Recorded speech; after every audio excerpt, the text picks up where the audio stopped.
everyone is an artist. Everyone is a musician. Everyone's a photographer. Everyone's a filmmaker, which is this wonderful democratization of things. You don't necessarily have to go to school, apprentice, study for years, but it also has created this like enormous amount of content that's really hard to weed through and actually kind of pick and choose. Yeah. So I don't know. It's kind of fascinating. I think about that a lot as someone who came of age when, and I'm a few years older than you, when it was kind of weird to be an artist. I didn't feel like I knew that many. And now everyone is, and now I'm competing against all these younger generations who are so much better at branding themselves, you know? You're pretty well branded. Am I? I mean, I'm getting better. I'm learning. I'm learning from them.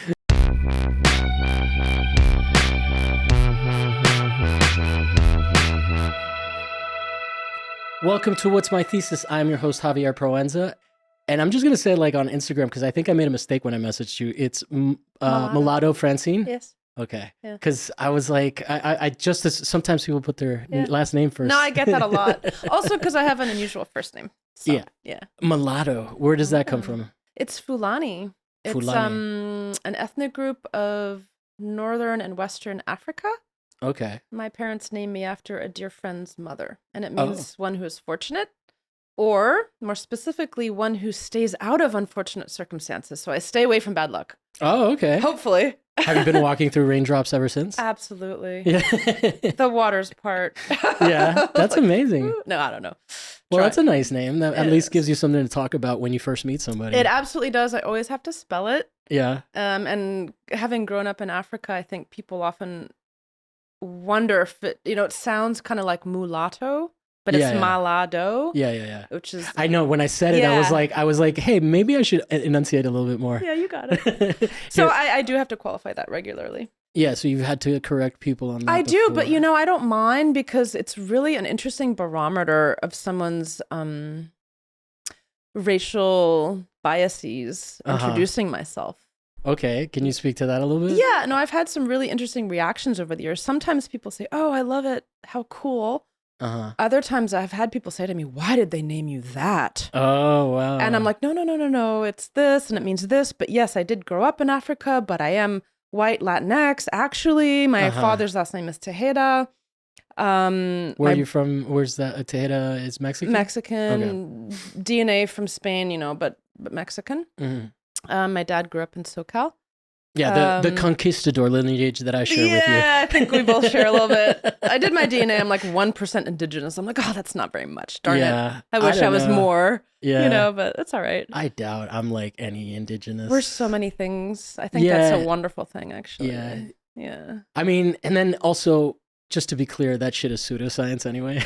I know. No, absolutely. My parents did it. I did it. And I was very reticent, feeling like my data would be, But it was interesting regardless. I just think we're all creatures of this planet, kind of Gaia hypothesis, like we're all intertwined.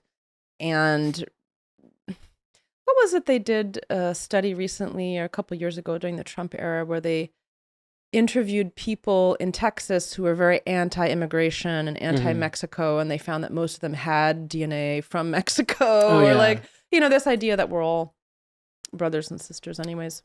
Yeah, it's the whole thing with that is weird. I don't even really know. I can't even speak to that because it is crazy that there's I think what I can speak to is that Cubans don't want anyone else coming into the country, and they got the fucking borders open for them. They were like, "Hey, escape communism." Yeah. Interesting.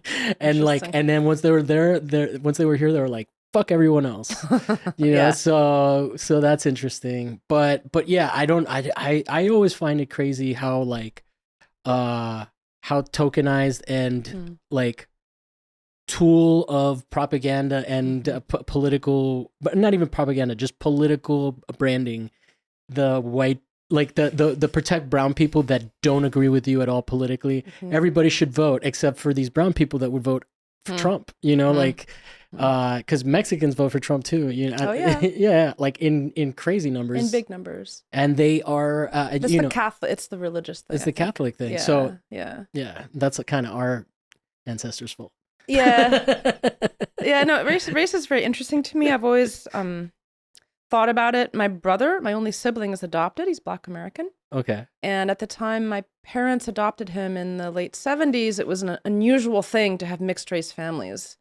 So, I think for him it was challenging, but for us as a family, my parents are just very open-minded, Well, so very liberal people. Did you mention what they did? Because we talked about it off air. Off air. Okay. And then we should talk about the TCK, because that's what I am, and I've brought it up, but I've not had another TCK on the show. Yeah, I was gonna say you really talk from that perspective. Yeah. Third culture kid is very interesting. In the past, I think it was either military, government, or religion. Right? Those were the three categories. Missionaries. People. I guess the definition is people who grew up outside of their passport country in their formative years, that then gives them a perspective and how they see the world, how they connect to people very easily, how they move and are nomadic in some ways. But it's a way of like thinking and seeing the world and like engaging with people that's based on your formative years living somewhere else. Yeah. Yeah. Now, I would say I got the better deal though, because I grew up in Rome. No, I'm kidding. Rome's amazing.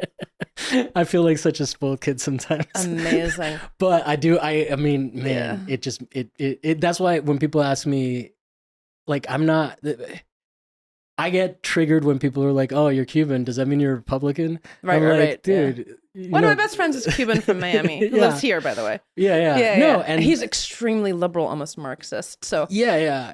So it's funny because like everybody assumes that there's like a generation, like everybody that's Cuban is Republican, when it's actually all of Florida that's red. That's true. And like the only liberal bastion is like Miami-Dade County. Yeah, it's true. And they just vote in some numbers that they can flip the whole state. Like people in Tallahassee are not fucking voting, or Jacksonville. Can you imagine people in Jacksonville voting blue? I don't know Florida that well, so I can't speak to it. But interesting. Yeah. Interesting. Although I have to say, Rome's cool and all, but growing up part of the time in a rural village in West Africa was also very cool. Oh, no, I bet you. I mean, I can see that we talked about the size of your television and the fact that it's you small. hide it and that you hide it. It's actually smaller than the cloth. It's my first TV ever that I've bought. But it ends like halfway. Yeah, it's not even as the full size of the cloth. The cloth you cover it with is bigger. Do you know why I finally bought a TV? Why? Because I wanted to watch the Mars rover landing. Oh, really? On YouTube. That was 2 years ago. 2 years ago? There was another one? Oh. No. There was 3 different Mars missions from 3 different countries, the Emirates, China, and the US. But the US, for the first time, had this amazing rover with like 23 cameras. And they basically broadcast on the NASA channel. And I can go on and like watch with not much delay this like bizarre desert landscape that Mars is. And I'm fascinated by it, honestly. Oh, so that was my impetus. Put me onto something. That was my impetus. Yeah. You also put me on to putting a cloth over your screen. Yeah, you should do that. That was like the get some really cool African fabric that's basically art and I want to also address that we're in your studio, and I literally said to you that I have no excuse not to be like, because this is your living room. It is, and you're working at a scale that makes me feel like a little B word. It's a little bananas what I'm doing here. Honestly, I wish my ceilings were taller, but I'm making it work for now. What are the scale? What's the scale? I don't know if this is like 7 feet. 7 feet? It's the biggest one I've tried to stretch here. That was definitely a feat. You stretched them here? I stretched this here. Okay. These I started in New York at a residency, and I kind of got a little ambitious, and I just prayed that they would fit in my living room, so I just put them up.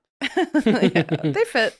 They fit. I like working big, but I also work very, very small as well. Yeah. So I work on a table. I work in collage, drawing, film.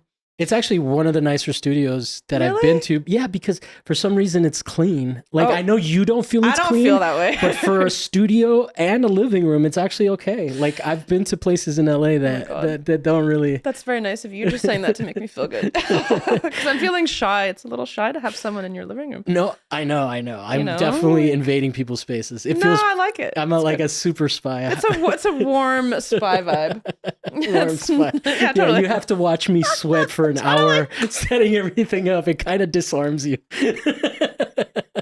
I can't be shy now. You're like, God damn, this guy really gives a shit about this nothing. Yeah, but it's not nothing. And also you kind of match the painting. So nice. It's kind of Cool. awesome. Yeah. I literally saw the play when I frame myself on the camera, I have to record and watch myself. And I'm like, oh, I should have shaved the whole head, not the, I'm like, this little, so. No, it looks good. Thank you. But I wasn't fishing for that. I was just like, just talking more about the self-consciousness, but I am happy I accidentally caught a fish. Yes. Okay. So you grew up in Africa. I mean, that's just fascinating right there. For me as a kid, it was always a distant thing because my dad worked for the UN and he worked for Food and Agriculture, and all of his projects were mostly over there. Yeah. There's a time where he pivoted towards making, towards like giving people, it was the digital divide. I think it still exists, but maybe it's not as bad as it was back then, which was people not having access to internet in third world countries. Yes. And by the way, third world is a term that I'm starting. Developing world. Even that bothers me. There must be a better term. But I like it now because you know what it actually originated from? Well. There was a movement in Jakarta to make, because everybody, like nowadays we don't think of like, what's the second world, right? Right. It used to be the first world was the West, and that Russia was the second world. And the third world was this sort of socialist unifying thing. Did you watch the movie Act of Killing? No. Okay, so it's about this revolution that took place against communism in Jakarta, and a friend of mine from college made that movie. I just got the chills, and I'm blanking right now. Oh, okay, yeah. But I went to school with him, college or high school, I forget. Oh, yeah, it's great. It's a great movie. He's amazing. That guy, I don't know what the fuck is wrong with him, but he's amazing. He's amazing. There's something like, however his brain works, whatever he like concocted that shit, it's so devious, but in like in a benevolent way. Like he like cares about these people it's so weird. Anyway, so the movie is basically about like these guys, and they are doing a documentary and reenactments of the things that they did during this revolution, and they start to realize that they were the villains. And then it becomes part of this huge movement. Jakarta is like a center point of American imperialism, where it's like the Jakarta method. There's a book written by this guy and talks about how that is the model for like Latin America, Middle Eastern countries. We don't have to get it. I know. This is not my expertise, but it's fascinating. but no, I know that like we don't have to. We're gonna pivot to your topic. We don't have to keep talking about geo-world politics. No, I'm into that actually. I know. Yeah. But I also want to give you an opportunity to pitch what you want to talk about instead of driving the conversation. Anything is fine. But so that's fascinating to me. But so I forgot how I got off on that tangent. Oh, what your dad was doing, and then we talked. Yeah, digital divide. Yeah. Anyway. Yeah. It was a tangent. It should have ended. That's fascinating. You know, speaking of that, some years ago, I was the only Malado on Facebook or Instagram. And as the digital divide has narrowed and more of the world has gone on the internet, there are more people with my name. Oh, really? Which is very interesting. Wow. Yeah. So I try to befriend them all. Nice. Yeah. Because, you know, it's actually kind of an old-fashioned name. And whenever a Senegalese or West African or Guinean or Malian hears it, they go, oh my God, that's so cool. You have that name because it's such a special name. And anyways, it always ends up being a real cool conversation. Nice. Yeah. Yeah. I always have to, my name conversations were just like, no, yeah, it's an H sound. Well, I have the last name Tejeda too. Tejeda, which you got to explain. But there is a Tejeda with an H. Mine is with a J. In Italy, there's no J. Okay, yeah. Exactly. So then you have to explain the concept of J. Actually, they do. Right. Romans use it now as like a Y sound, like daye. They spell with a J. Yeah. But yeah, it's so funny. you speak Italian, Spanish. Do you speak French as well? No. English. So 3. Yeah, just 3. Yeah. Do you speak French? I speak. Because I grew up in French West Africa, and then I kind of continued through college. And then, so English and anything else? English and French. I understand a bit of Wolof and Bambara. My parents are fluent. My dad is, I would say he's a linguist at heart, even though he studied African ethnomusicology and then he went to development. It's fascinating talking to him because, you know, he went to Catholic seminary outside of LA and he started with Latin and then he went to German. And as a result, he has foundations of all these languages. And he goes to a country and give him a couple days and he can get by speaking with people. I don't know if it's 8 or 10 languages that he can really speak very well. I wish I had that. Yeah. But yeah. Me too. I used to think I was really well traveled, and then I ended up in Paris at like in my 20s, and I was like, oh, this is the first time I have to like deal with like not knowing how to fucking communicate at all. Yeah. And it's crazy. It is like a weird feeling. I was like, yeah. Because I had only been, I mean, I guess with English, Spanish, and Italian, if you travel a lot of Italy and you travel. I love Italian. Yeah. I tend to understand a bit of it, more than Spanish, actually. Really? Yeah, we used to speak Spanish to them. The first thing we ever heard on the television was, Signora, il tuo marito è cornuto, which means, ma'am, is your husband a cock? Cornito. I was like, what is that? Cornuto, yeah. Cornuto. Le corna. A corna, yeah. To give someone the horns. French, yeah. Corn, yeah. Oh, in French they say what? I think it's the same. Oh. Yeah. Yeah, it's fun. I like language. I like linguistics. It's fun. The words are cool, and watching words shift and change is kind of cool too. Yeah. Well, okay, cool. Let's transition to. Sure. I'm trying to think what were my topics. Could go anywhere. Oh, I've been thinking a lot and talking to people a bit about the internet and how over the last decade or more, it's created this cultural renaissance where everyone is an artist, everyone is a musician, everyone's a photographer, everyone's a filmmaker, which is this wonderful democratization of things. You don't necessarily have to go to school, apprentice, study for years, but it also has created this like enormous amount of content that's really hard to weed through and actually kind of pick and choose. Yeah. So I don't know. It's kind of fascinating. I think about that a lot as someone who came of age when, and I'm a few years older than you, when it was kind of weird to be an artist. I didn't feel like I knew that many. And then now everyone is, and now I'm competing against all these younger generations who are so much better at branding themselves, you know? You're pretty well branded. Am I? I mean, I'm getting better. I'm learning. I'm learning from them. Yeah. The young ones are really good at it. I would say switch to TikTok and do short videos. They get much more views on Instagram. Okay. And then we were talking a little bit about TikTok. But I think it's actually, I mean, it is crazy. I was on it for 5 minutes and then I got freaked out because there were no artists a couple years ago. And then I was like, okay, when the artists are back on it, I will go back. Yeah. So it's time. No, I mean, it's give or take, like whatever. There's I just how many like weird dance videos and like bizarre, like I just don't want my mind too cluttered. I mean, sometimes it's fun. Oh, I mean, but I want to, yeah. It's a little too powerful of a tool to like of an entertainment thing. It's like as a delivery system. I don't use it. I don't like watch it too much because I try to like. Just make content and not be on there. Yeah, okay.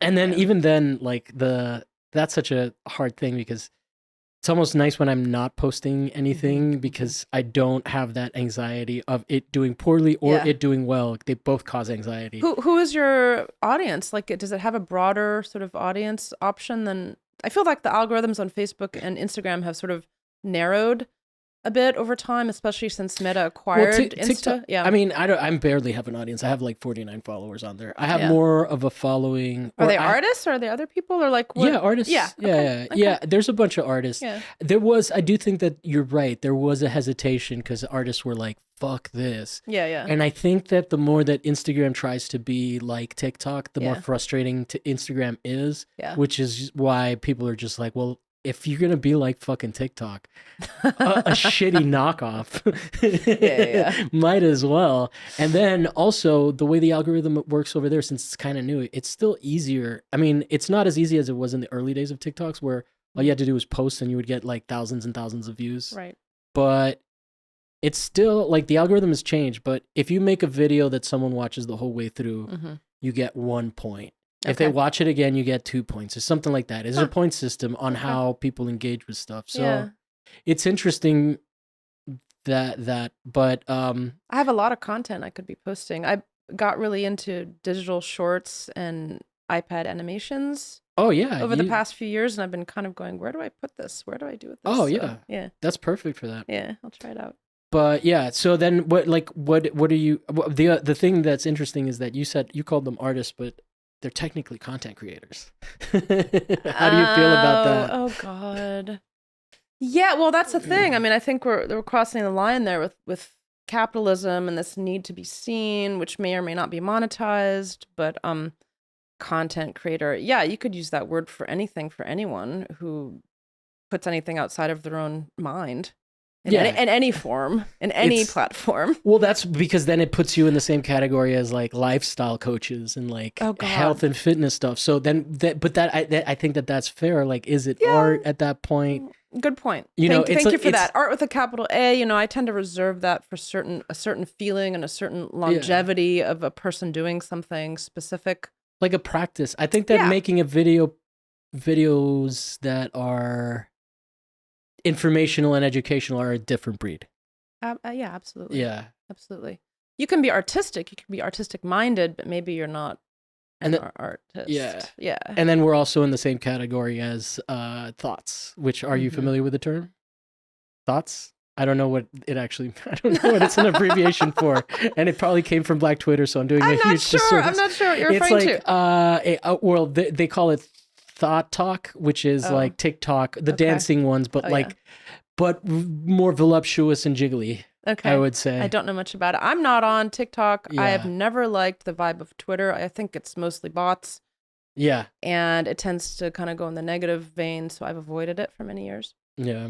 Yeah, even though I'm very political and I like to talk, I don't go on there. Yeah, I do it in person. Are you familiar with the concept of a K-hive? No. That's Kamala Harris's bot army. Oh my God. Anytime anyone talks bad about her, like they just listen to black women, blah blah blah. Like people get just hounded by that. It's really interesting how they how it's been like weaponized in certain ways. Absolutely, very quickly too. For a long time, we just are more aware of it now. Yeah, you see people trying to engage with these people, thinking that they're humans, and then they just get piled on, and it's like, oh shit, I didn't realize I fucked with it. That's why it's called a K-hive. It's like the hornet's nest. Amazing. You fucking poke at it. It's really interesting. Fascinating. Well, even some years ago, there was a front page whole thing. I don't know if it was the Times or Guardian, but it was all about how all these people bought friends on Instagram, or they bought, viewers, whatever you call them, followers. And it really didn't go anywhere. No one cared. Yeah. I thought that was fascinating. I bought 40 followers for my YouTube channel. Good for you. How much did that cost? I paid them $100 each.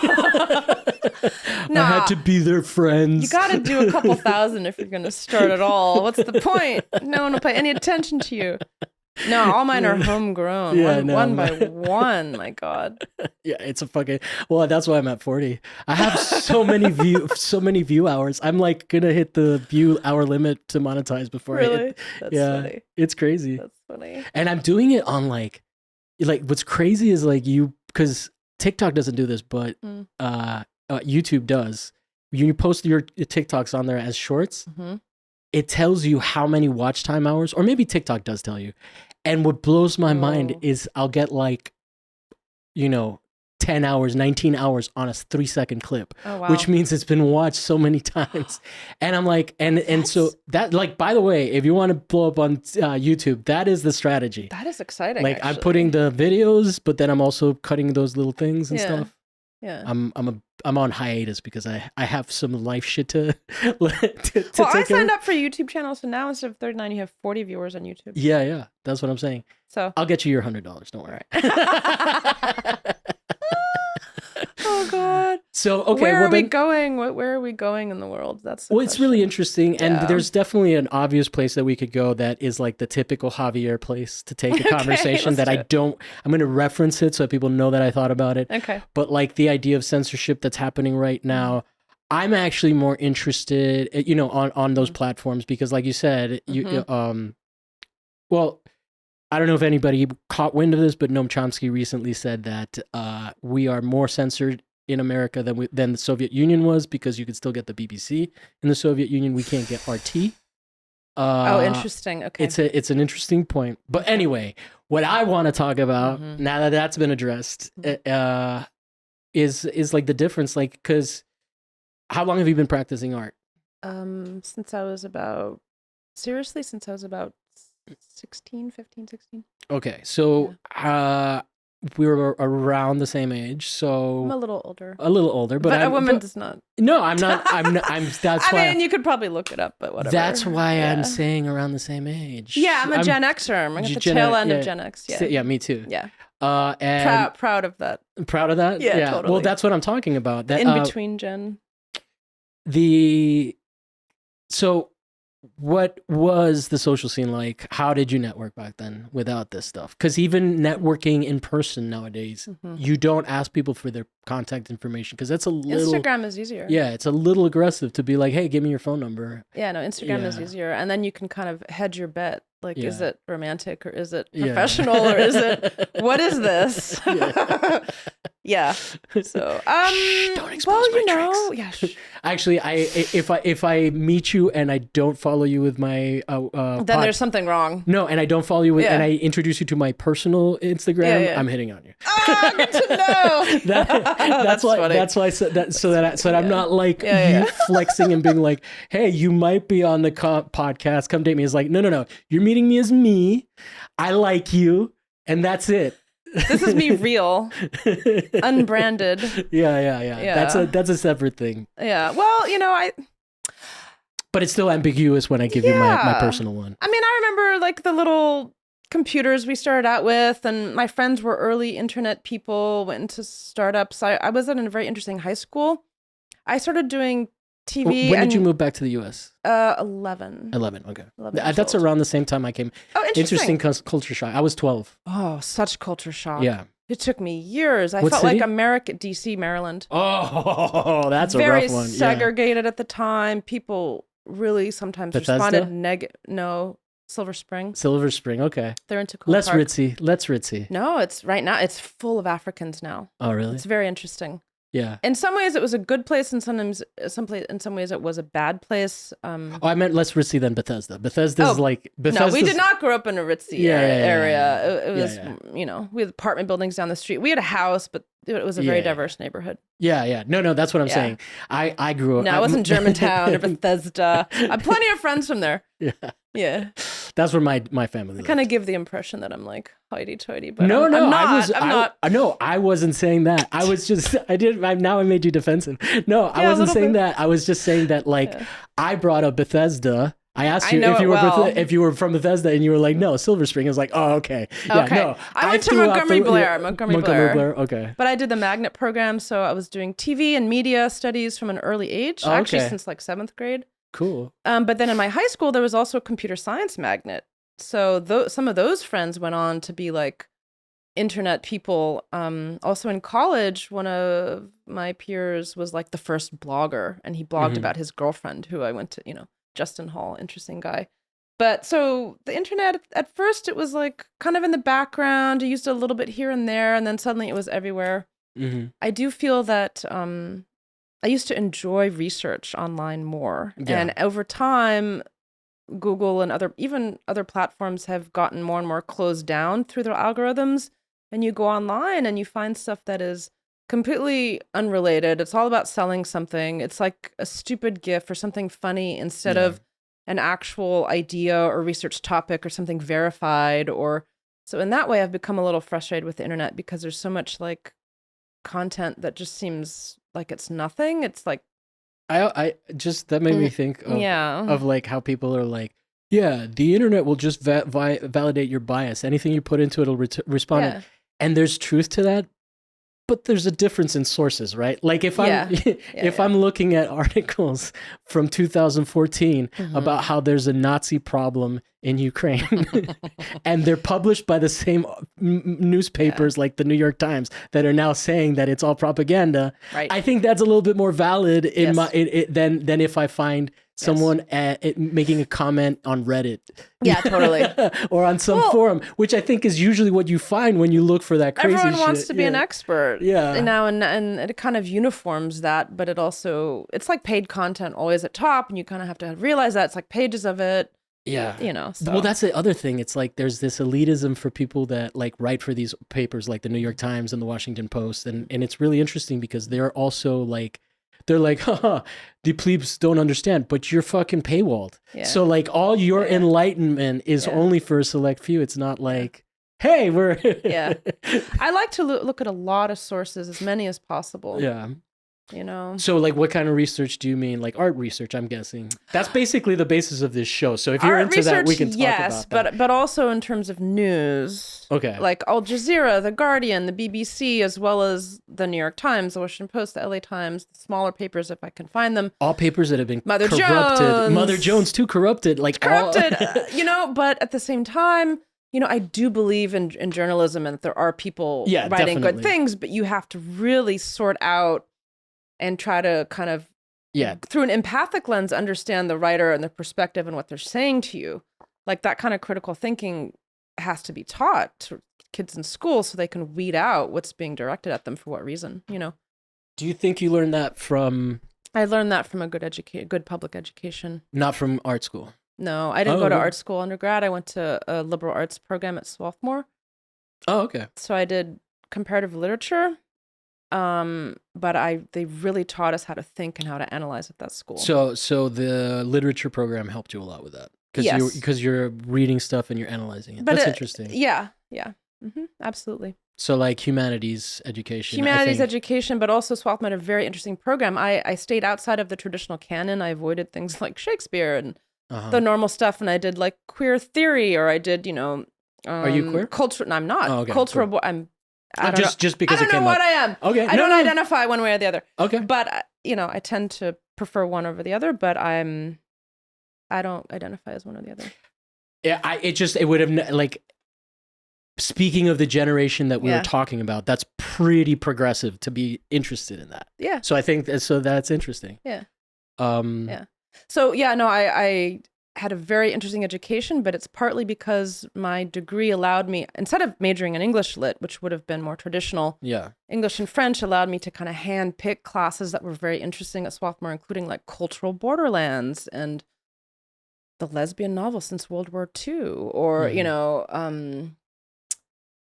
very interesting. I learned stuff from Alex Uhas, who's a very interesting thinker. I had interesting peers, Alexander Grant, Julia Bryan Wilson, who's an art historian. People have gone on to do very interesting things. And I was one of few artists there. So I felt a little bit like sort of split, but I've always had that split personality thing a bit.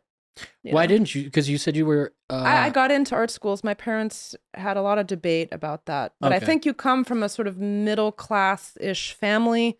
They want you to get a degree that will then sustain you in your career. And they were concerned that going the artistic route wouldn't. So, you know, I got into the best programs, but then I happened to apply to Swarthmore. And they said, well, you know, we did some research and we actually think that's the place you should go. And we didn't agree on it. Yeah. But I went, and I'm glad I did. Yeah. And so I finally saved up and finally went to art school at 30 and did it on my own in New York at the New York Studio School, which was very rigorous. Old master's technique, 9 hours a day of painting and drawing, very connected to the New York art scene. I hosted the art talk, so I got to meet a lot of very interesting people. And that was a great program. So that's how I did it. Yeah. And that's interesting. But I've been making art since I was very young, but always kind of like on the side or in addition to careers that sustained my art or etc. Then you're the perfect candidate for being on the show because that's what we're documenting mostly. Okay. I'll let everybody know when. Oh, actually, I think that I interviewed Doug, but he's I think one of the few people. I mean. Yeah, the closest that I know. Yeah, he's making a living off of just selling stuff, and he does like pop-ups and whatnot, and gallery shows. You know, I've never really tried to make it my full time. I think I'm ready, but at the same time, I get so much from the interesting jobs that I've had in my life, and I feel very lucky. But I've tried very hard to keep those like active learning positions where they bring back a lot into my own practice. So for years, I worked in independent film. I also, you see from the art books, I also worked in art book publishing at Rizzoli in New York concurrently for about a decade. And since I've lived in LA, I've worked co-managing the estate of an artist who I absolutely love, and her daughter. And her name is Huguette Callan. And that's been an amazing project to bring with the team there, to bring her into the world view. Yeah. You know, she's now at major museums. We're showing everywhere. I It's get the to estate? work. It's the estate. I get to Yeah. work with very interesting curators who are often women my age with a similar education background, which is also very interesting. So I've really loved that job. Yeah. Yeah, but that's my part-time to sustain my art. I've always considered my jobs secondary, but inspiration for my art and inspiration for my life of my mind. Yeah. Actually, yeah.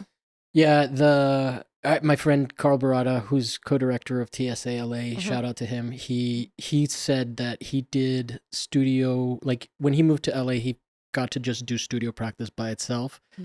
And it just was not ideal for him. Like, well, you still need a couple days a week where you go and like talk to people and engage with people and have conversation. That's why I really like this. This is really fun, by the way. Yeah. So even if I could, and I hope to, because that is the dream, I think I have enough to do that I could fill my days, you know, with some assistance.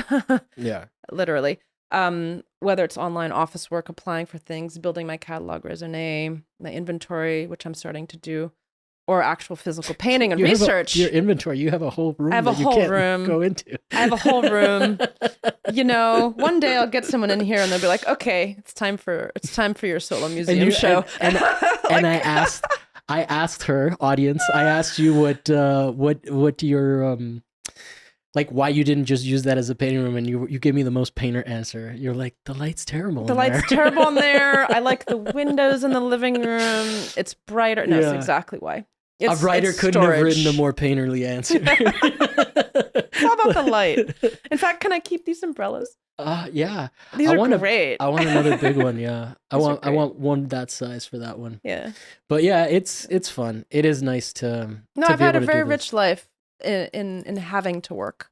Yeah. Yes. And I also think that like I have a different valuation system for, like, I have a compartmentalized valuation, whereas like I don't make like an incredible amount of money. Yeah.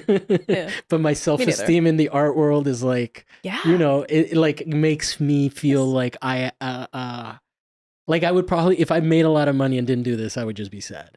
And exactly. And I like that you caught on to why it is that I even do this, because it is fun. It's like, really and you were just like a concept on my screen, and now I actually know you. So yes, we met virtually on Instagram. Yeah. Which is amazing. And we couldn't even really trace. How that happened, but I think it's through Sarah. But you've been Sarah just started following me. Oh, okay. So maybe not then. Yeah, I've been following you for a while. I know, and I've checked out a few of your podcasts. Thank you. And I was very curious about the title. What's my thesis? Tell me a little bit about that. I want to hear what. I mean, I'm sure. I don't have I don't have a MFA. So basically, this is just the practice of like learning artists. Yeah.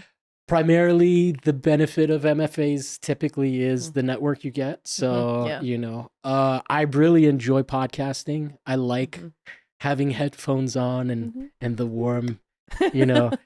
I probably don't talk at this level, or maybe, you know what? Maybe the headphones and the mic compress and contain everything, and I don't feel like such a loud asshole. Okay, and I feel like more, you know, because I can get pretty loud here, and it doesn't, you know. you can check the levels later, and even them out. Yeah, no. You got it right there. Yeah, I'm like that's what when you saw me reach over here, I was literally trying to figure out, if I turn it up, am I going to hear more of the fan? Or if I turn it down, I was like checking to see if, like, because we were talking earlier about when you have headphones on, you can still hear the outside world. Yeah, you just can't tell if it's coming through the mic sometimes. Yeah. But yeah, no, I mean, this is super fun. And like art, it also makes, like, it's really made going to art openings fun, because now I know so many people and like, it's an intimate conversation. Like I know more about you than I would if I knew it met you at a gallery. It's true. Yeah. It's true. And since COVID, I've become a little chattier, you know, because I'm so excited to be around people and see people. Although I did love the isolation, I got a lot of work done. But now I feel like I'm even friendlier and more talkative than I was pre-COVID. Yeah. Partly, I mean, because LA can be a challenging place. I do think LA versus New York, because I do have that in my brain because I lived there for a long time. New Yorkers are warmer. Okay. LAers are cooler, and I think it's the distance, it's the car thing, it's the space between things, but it's also like You find that warmer. I find New Interesting. Yorkers much more convivial, much more. I've never found a New York warmer. Oh my God. A New Yorker warm. Yes. They're more approachable. People talk to you. They may say something you don't like, but they talk to you. I find LA so approachable, but that's just me. I've been here 9 years now, and I have to say it's taken a while. It's taken a while? Okay. But Yeah. you're around in the art scene. The I art am, scene is but for years I would go places and I feel like no one would talk to me. Oh, you know what I figured out? And it was really challenging. I've also I figured out that I just awkwardly approach people and it works out. Yeah. So I don't think you're scary. So okay, I don't think I would be creeped out by I'm very friendly. why is this woman talking? But I used to be shy. I vacillate between the shy thing and the social thing, as we do. Yeah. Yeah. I mean, this is much easier for me than approaching people at a gallery. Yes. Like, I agree. I approach you on your Instagram. Yeah. And then you watch me sweat. And then we have a conversation. But New Yorkers feel so real and like everyone is sort of on that street level. And I think in LA there's the beauty industry. There's Hollywood. There's like the sort of people have this sort of like exterior perfection at times. That's the art world luckily is not as involved. But you go to galleries in Beverly Hills and West Hollywood and you feel that and you go, ooh, this is a little. That's true. Yeah. I am not accounting for the rest of the art world. I'm very much embedded lately in the artist run scene. So, me too. Yeah. So and that's where my heart is, honestly. Yeah. And and I think that but you're right. It did take me a while to like kind of, and basically I got, this is how I got into the artist run scene, I basically started interviewing people from Monte Vista slowly because I was like, I can't interview them all at once. Spread it out for a while. Get some legitimacy. It's like, this isn't the Monte Vista podcast, although kind of now it is, but. Have you interviewed everyone in Bendix? There's so many cool artists in that building. Yeah, it's like exhausting how many people there are. Yeah, I mean, I basically, like I told you, my trick sometimes is that like when I'm feeling lazy or when I'm really desperate for guests and I just have been lazy about it. Just go down the hall. No, I bartend is what I was telling you. Oh, yes. I sit and I bartend for an opening and like everybody from the building comes and gets beer. Oh, yeah. It's not even just people that are like, it's like you'll talk to everybody and they, and then I'll just be like that's how I booked So Young Shin, who was at the TSA show. She was showing in the TSA show and I was like, hey, like here, you're showing with TSA? Cool, be on the show. Yeah. That's perfect. Pre-screened. That's how I got Lauren Marati. Oh, actually, I went to her show, but yeah. Nice. It's like it's a good community. I like it. Yeah, it's everybody's pretty chill. It's one of the things that Carl Barada said. If you come out on to one of the shows, I'll introduce you to everybody. Oh, I'd love that. Yeah. Because it sounds like you know more Durden and Ray people, which I don't know that many Durden and Ray people. Yeah. Let's do the swap. Yeah, we'll do the swap. Are you a member of Durden? No, I'm not. Not right now. No. No. All right. Yeah. No. My only real group affiliation is through the Association of Historic Curators, which I helped co-found with Mary Anna Pomanis, Cindy Ream, and a few other artists, which has kind of grown and keeps shifting. It's over the years, but it's female led and curated, and they do very, very interesting things. Yeah. So, but I love groups. They're a great way to meet and get to know people and co-support. And I love helping co-curate and that kind of thing. Collaborating. I love all that. So. Yeah, we're doing some interesting stuff at Monte Vista. Like, I already know that I'm going to hit you up for donations. Perfect. I love to donate art for a fundraiser. I got plenty of it. It's like printing money. Yeah, don't fuck up and tell me that you donate money to organizations because I will hit you up. I will donate art. Something to learn about me, audience. He's gonna ask. Yeah. So I mean, it may be weird. I'm addressing the camera. No, I know. I figured that out. Those people over there. Yeah, that's why I'm pointing at you guys. Yep. Cool. No, I love to support local arts organizations, political stuff, all of it. Yeah. Yeah. Did you mentioned you had some other topics? What else I was going to talk about? I don't know, just stuff I've been working on, or New York versus LA was one thing. Oh yeah, so I mean, a little more of that, or how hard was the adjust? I mean, I guess it is. I was so ready when you came in. I'd been there 15 years, and I loved it. I absolutely loved it, but I started feeling a little claustrophobic. And I felt like I had gotten more and more into sort of a spiritual practice. I did ayahuasca in 2012, Okay. you know, and that kind of led me to being even more sensitive. So I realized I needed to go in a place with a little more space. And I came here on a whim. Yeah. I had no plan. Really? Yeah. I just kind of showed up here. But I felt a pull because of culture, diversity, life of the mind, intellectual, interesting people, things to do. So I kind of have gravitated towards large cities for those reasons. Yeah. And especially the diversity. Yeah, I struggle with the idea of, like, we talked about it, like, of moving out of LA, because it's just like, what other city is there? There's only one that's harder, which is New York. And I did it. So I'm too old. No, I don't want to do it again. Yeah, I'm happy to go a couple times a year. I just got back from a wonderful residency on Governor's Island, which was really fascinating. And that was amazing with Triangle Arts. Mm-hmm. And I reconnected with all my friends, and people are so warm and welcoming and vibrant. And I had great studio visits, but then I was like, okay, LA. I feel like I'm home. I love it here. Yeah, it is. There's something to it. I really, it's hard to, there's so many like things that you can say it doesn't have. Yeah. But then overall, I don't know what it is that, like, once you're here, you're just like, I mean, for me, now that I'm embedded in the arts community, it's hard, it seems like it's makes wonderful. And it makes no sense to leave and like no. I mean, I dream of the country too, like a house with like trees around it, or something a little more remote. But at the same time, like I would once a week be in town anyways, because I need that vibrant life. What people are doing now is they're buying land in like France, Greece, and Italy. Sounds great. Love to do that. Let's buy a whole town of artists in Italy. Let's buy one of those towns. Oh, that would be crazy. And like have like an amazing commune / residency place. That would be. Let's do it. I'm ready. Have you ever been part of a commune? No, I have not. Okay, because you kind of many residencies though. Yeah. Do I have that vibe? Yeah. No. And you brought it up, so I was like, no cults, no cults here. No. I said like commune. That. I said alternative lifestyle. Well, is it because my parents are like extremely liberal? No. Yeah, well, it's funny that you say liberal, because I feel like you may be a little bit beyond liberal. I'm beyond liberal. Yeah. You're being polite to the liberals, and you don't insult liberals like I do and call them shitless. No. Yeah, I got that vibe, but we don't have to talk about politics because I get tired.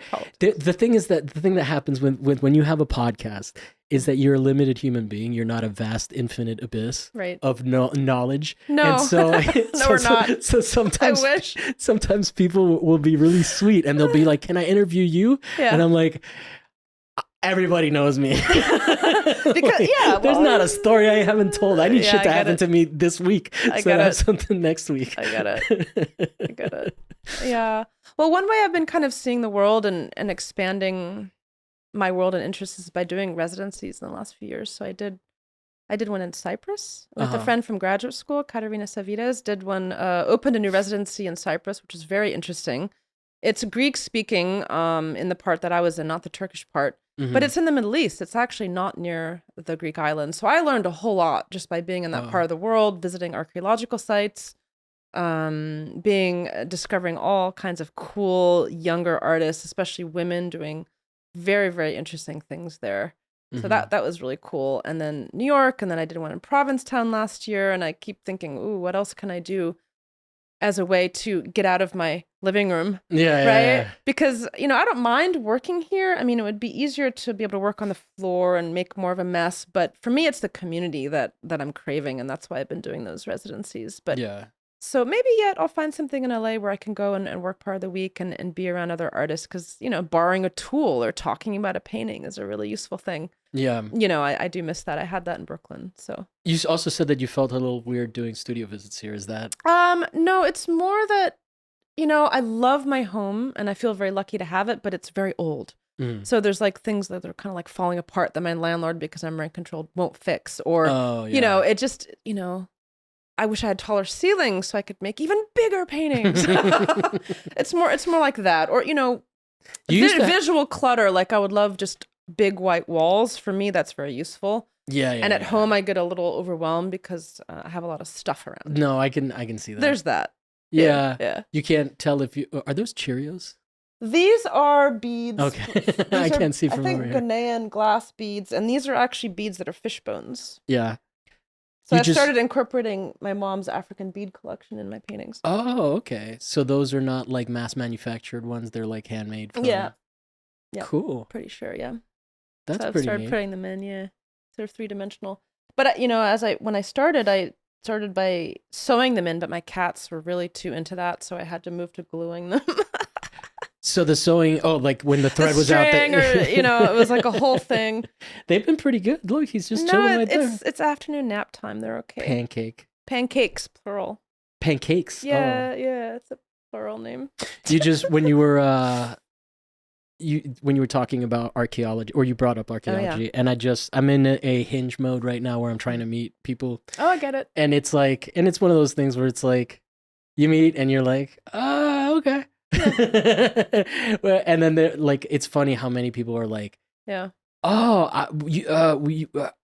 we can be art friends, and because they don't have an artist in their life, they don't want to date you. No, but I got that. Yeah, but they're like, you're so creative. Let me bask in your glow of creativity. I've also been on some dating apps, not terribly successfully, and mostly I kind of just look around and then sign off. Yeah, but I get that a lot from men. Is that ooh, artists, how interesting, and sort of a fascination and how exotic, and I'm kind of like, well.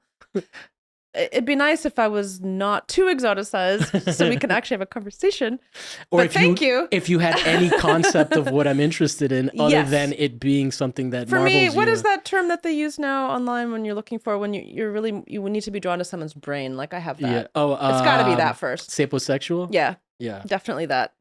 Kindness, smarts, and then from there, ideally attractiveness. But start with those first two, and then see how it goes.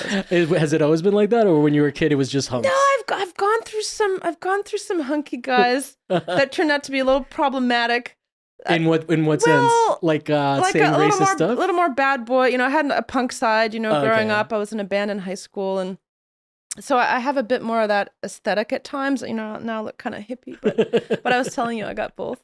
So no, I have a tendency towards either like the really kind of smart, nerdy kind, or like a little bit the bad boy. I love that we got into talking about types. If you want to pitch to the camera. No. I'm fine with my status. I'm really enjoying my time alone right now. Yeah, no, I get it. I get that. Yeah. No, well, the reason I brought it up was mostly because she was married to an archaeologist, and I was fascinated by it. Yeah. But then it turned out that she grew up conservative. Mm-hmm. She's cool now. She's like progressive and whatnot. But she grew up in that kind of conservative milieu where it's like a problematic opinions that have since been reformed. Yes. But then I realized that it was like biblical archaeology, and I was even more fascinated. Oh. Because then you're like, okay, you're trying to validate things from the Bible. See? Oh, that's fascinating. No, the actually, when I was in Cyprus, I got to go visit a site that a friend has worked on for, I don't know, Leslie Friedman.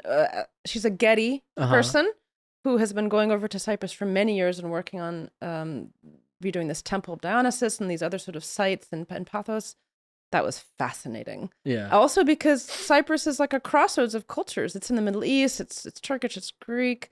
It's a place where people have traveled. There's a lot of Brits and Russians there now. But even looking back in time, and I got fascinated by lace work there and all kinds of stuff. But it's people coming through that have influenced the culture and the art forms in so many ways that they're kind of cross-cultural, actually, in my mind. Yeah. Well, no, I mean, I'm sure, like, that's one of the things that we don't really think about. But people right now are kind of down on Turkey, and for the people politics. Where I was in Greek were all, they all had memories of being kicked out of their homes in the 70s and forced into the South. Yeah, but Turkey... and there is a UN blue line. Yeah, and you do have to pass through armed men to get to the north. To get to the north, yes, really? It's very different culturally. It's totally different. So is Constantinople or Istanbul? Istanbul, Turkey. Where is it? It's in. That's in Turkey. That's in Turkey. Cyprus is basically in the ocean. It's between like Egypt and like Syria and Lebanon. Okay. I would have loved to go to Turkey. I have a friend in Turkey from school. I would have loved to go visit my boss who lives in Beirut. The artist I work for is Lebanese. But unfortunately, the political situation in those countries right now, and plus COVID last fall, didn't make it possible. But I would have loved to. Yeah, I'm a big travel. I have the bug. No, I get the that. TCK thing. It's like it never goes away. I've unfortunately not had the means to travel on that scale, like on the way that I grew up, like taking for granted and not having any idea how fucking much it costs. Artist residencies. That's the way to do it. That's what I figured out. Okay, because you can I'm into that. Kind of get grants or partially get funded or. Cool. I got a Pollock Krasner this year after many years of trying, and that's helped me with travel and They're ways to do it. I'm going to start getting into because for years I didn't, and I was getting really antsy. No, I know, and what I'm thinking of is just like camping trips now, just to do that, which is fine. Like, there's nothing wrong with that. Totally do that. Yeah, and I definitely want to hit Mexico. I have some time available to me right now. So I'm hoping to go to Mexico City this fall. My great grandparents came from Mexico City to LA in the early 1900s. Oh, and so I have extended family that I've never met in Mexico City. Oh, really? I'm dying to go. Yeah. So. Yeah, I forgot what I was saying. Travel, camping, Mexico. No, there was something that, like, sometimes I get an idea and I hold it in the back of my head because I don't want to interrupt the conversation, and I try to get back to it, and I'm understand. Oh, it's gone. I interrupt people. That's how I deal with that. No, that's no, but I mean, I'm a host. I want, like I said, I'm terrible. I don't want to forget, so I interrupt. I love it when guests interrupt me because it just seriously, because otherwise it will just go. Yeah, in this context, please interrupt me. Okay. Please interrupt me, and I will stand out of the way because that's basically what we're doing here. Yeah. People know me. They know my shit. They know my politics. They know everything. I'm like, the only thing that they don't know about is like personal interior thoughts. Okay. There is some privacy I'm not like willing to share on a Hinge or elsewhere. Yeah. Like, what's the most secret thing about me? And I think whoever answers that on an app, like, that's so bizarre. Oh, what's the most secret thing about me? That is a question on a lot of dating apps. Yeah, and I never answer it. I'm like, why would you answer that? Like, I could talk about who I hate in the art world, but that just doesn't. No, let's say positive. Let's say positive. No. I don't even. There's a lot of personalities in the art world. No, I don't even hate anybody. That's a very strong word. I just find people irritating. People are irritating, and then there's people who don't really root for you or give you opportunities or kind of avoid you even when you kind of like reach out. There's stuff like that. Yeah. So there's like a little bit like subtle resentment at times, but I have no hate for anybody. Yeah. I tend to love people until they do something that then is unforgivable, and then I just try to not pay attention to them. Yeah. There's definitely people that are hard to work with for sure. Yeah. But overall, I think that ultimately the scene kind of screens people out. Like the artist run scene, like you catch a rep soon. That for sure. Yeah. So like most of the time, I can chalk it up to just like innocent mistake or misunderstanding. Yeah. Sometimes you can't. Yeah. Well, also, I think post-COVID, we all have a little more forgiveness and understanding. And part of the reason why I've become more social and more talkative when I go to events is because we all come from the same place. Yeah. So we're all coming from a place of being a little isolated, feeling a little awkward, getting back into it. And that gives you kind of a starting ground for a conversation. Yeah, for sure. So. No, and no, I mean, not that LA ever was kind of cliquey, but one of the things that is intimidating about the art scene that I think when you're in the position like that you were talking about early on and you don't know, like, especially if you're going to places like Night Gallery or the higher end spaces, which are great spaces. I love them. And I have a friend that shows at night. Her friend, anyways.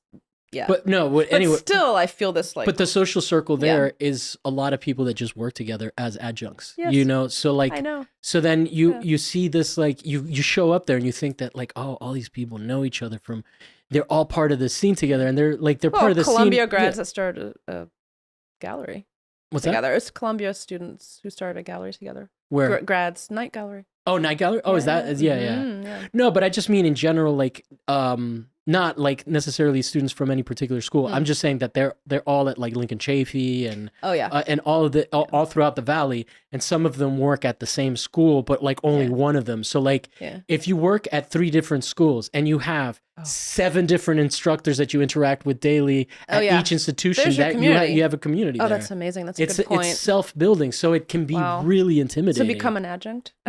is the goal. I mean, yeah, like it's the benefit of their fucking sacrifice. I could probably teach, but that's a hard work. Freeway professors, they call them. Yeah, that shit is hard. Yeah, I know some people doing that. That's hard work. It's tough, man. Yeah, but I actually was told that advice when I first came here by quite a few people, that my best bet into breaking into the art world here was to get a second master's degree. And I thought, who has the time and the money for that? That's crazy. Yeah. Oh, I'd love to go back to school. Are you kidding?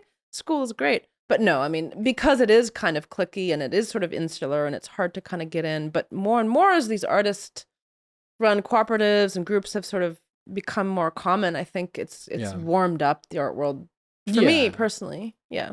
Yeah. I mean, I don't know how interested the Hauser and Worths of the world are, but I did in interacting with us. But I have goals. but I'm saying like places like Night Gallery don't seem to be like highfalutin. No, you know. And I was just there on Saturday for the Planned Parenthood Sexy Beast benefit with some friends. Yeah, like places like that, and I know that Commonwealth and Council is not necessarily in the same kind of space as Night Gallery, but they still sort of feel like they have like artist run ethos to them, even if I think it's a struggle to keep that, but I think some are doing it very successfully as they get bigger and more known. Yeah. What else? What other spots do you? Because you mentioned Hollywood and like. Well, I was having a conversation with another artist friend, Robert Sofian, the other day, and he was talking about how he read an article about how a lot of galleries are moving from New York to LA, but he's like so disappointed because they're all moving towards West Hollywood, and it's such a trek for us. He's in Atwater, I'm here. We're art buddies. We go see stuff together, and he's like, it's not only the distance, but it's also the vibe when you go to that neighborhood because it's so affected by Hollywood, the beauty industry, the porn industry. Yeah. How people dress, Botox, all that stuff. Not that I have anything wrong with any of that, but it becomes a sort of overwhelming vibe in those art environments, becomes more money, capitalism, beauty, which I think takes away from the sort of the art and the artists. Yeah. I think that not that I don't aspire to a great gallery. No, I'm not saying that, but I do think there's a divide. Well, I was gonna comment on that because so we had somebody show up at a going away party that was like a typical LA influencer. Yeah. Someone Deborah was giving away stuff. I may have already told this story on the show. If I did, I'll cut it out. Deborah, what's her last name? Deborah Brose. She's the director. She does the. Did you ever go to Track 16 and see like any mutant animal ceramic figurines there? Oh, I feel like I did. Yeah, because I'm doing mutant animals right now, really? So I must be in the back of my brain. I'll share with you. I would like that. Yes, because she's got good stuff. Okay. Come to the Cat show this weekend at Monte Vista, and she's not going to be there, but her piece will, and I'll introduce you to everybody. I would love that. Yeah, that's my new thing. My power is connecting people. Absolutely, that's like, a wonderful thing to do. That's like I like that too. Yeah. That I can't give you anything, but other people know. But hey, I know some people. but you're cool and you're cool. Yeah. I got nothing for you. Talk. Make shit happen and then invite me to it. Exactly.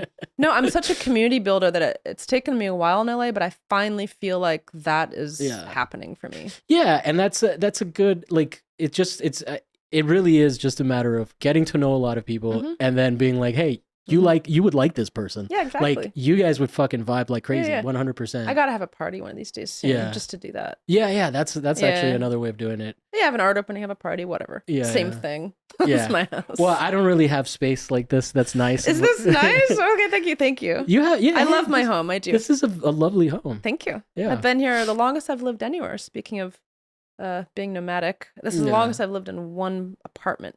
Yeah, 8 years. My whole life. Yeah. Mm-hmm.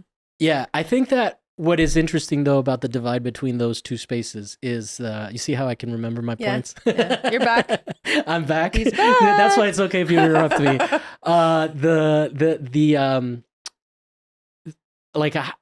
What you're basically describing is that to our spaces, we don't have a lot of buyers coming necessarily. Exactly. That's not like to shit on our spaces. I think but without our spaces, how do you get the experience, without our scene and not our spaces? The camaraderie. Yeah. How do you build that up without going through adjunct and all of that? And even then, that's not necessarily a guarantee. Yeah. So it's like, it's interesting. There is an artist run network. that has MFAs in it. Yeah. And then there is, but a lot of people either teach or don't teach. Yeah. Like it's a wild thing, you know? So it is interesting though, because if we could get more of those people, then we wouldn't need those galleries. I know. I have a friend that just opened a gallery who moved from New York, opened a gallery in Hollywood right here, not far. Lauren Powell. Okay. And I have to say, she's doing amazing stuff. And cool. I don't know if it's been the easiest to get, you know, the big buyers in. I think opening a new gallery may be a little bit challenging, but her shows are really cool. Highly recommend checking out. I just want to give a little shout out to her. Yeah, for sure. Because she's a new space not everyone knows about yet, but every time she puts on the show, she gives it her all. Nice. She redoes the entire space with the artist. She creates these immersive spaces. And she's super, super supportive of her artists. So I highly recommend checking her out, especially if you buy art. Yeah, definitely. Well, Yeah. I doubt we even have an art buyers. Well, you never know. Audience. You never know. Maybe there's a rich guy in our 40 followers. Yeah, it might be one or two. You never know.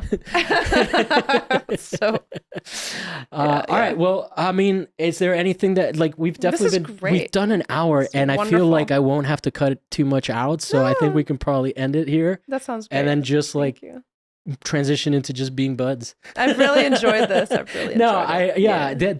If you're available on Friday, come out. This episode, Friday or Saturday? It's my phone is there. Okay. I'll tell you before. One of the day. day. Yeah. But come out. I just like doing that because then everybody knows everybody and it makes life easier. I love it. You know what I mean? I feel like I know a few people in your group already. So. Yeah, you probably. You know Sarah. You probably have met people and you don't even realize that they're part of the gallery because they're just there. Especially if you're outgoing and like they're so accessible that sometimes. But anyway, wonderful. I love new friends. Yeah. No, that's like that's the best part of life. Yeah, it is. I agree. The more, the merrier. Yeah.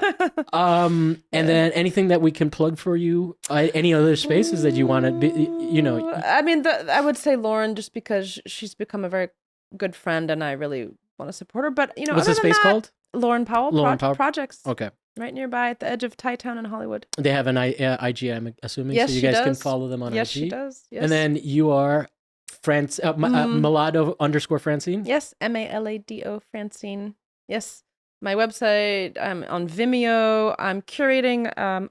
At Wanzimmer, I'm curating a night of short films on September 29th. I hope people will come, including maybe one or two shorts of mine and some other people, other female filmmakers who I love. Cool, yeah. So yeah, they have a great new space. So. And I definitely encourage you to do the TikTok stuff too. Yeah, I'll get on it. Yeah, because it's just like more online stuff. I know. It is fucking work. I like the sort of old fashioned. I know. I'm not a Luddite because I do like to vacillate with technology but then I like to go back to. Yeah, and what's it called? You could maybe start a zine then. Oh, that'd be cool. That would be like our generation's TikTok. I'm doing a book cover for a friend right now, really? So that'll be fun. Yeah. Yeah. Cool. And then thank you very much for watching. We'll be back next week with another artist and another interesting conversation about something that may or may not be art related, because that's how we roll. Thank you, Javier. Thank you so much. It was very much a pleasure. Really fun. Yeah. I look forward to broing out at the at the Bendix. Okay.